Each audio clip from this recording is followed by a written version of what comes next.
तनी एक बाल्टी पानी ले ले बा। अरे हम तोरे बाप का नौकर है का रे? का? आज ले अपने खातिर एको लोटा पानी तो लेके आईबा न कहीं। अच्छा। तोरे खातिर पानी लेके आई। कहो तू तनी सा पानी लिया के दे देबा तो हमार नौकर हो जाइबा। हम जवन देला ओकर का? अरे वो तो तोर फर्ज है, ई कुल ना करबी तो लात ना खाईबी।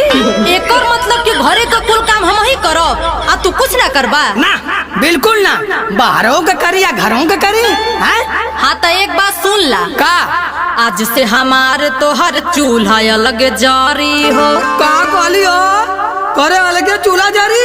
हाँ। करे ही बताओ कि कौने के मेहरारू अपने मर्दे से अलगे चूल्हा जरावेली रे? हमके ना पता। हाँ सब अपने दर्द याद से चूल्हा अलगे जरावेला, आता अपने भतारा से चूल्हा अलगे जरावे का थाई? तो जेके जैसे परेशानी हुई वही से ना अलगे हुई। तो सुन, अकेले रहा पुता कुछ तो हसे ना सपारी हो।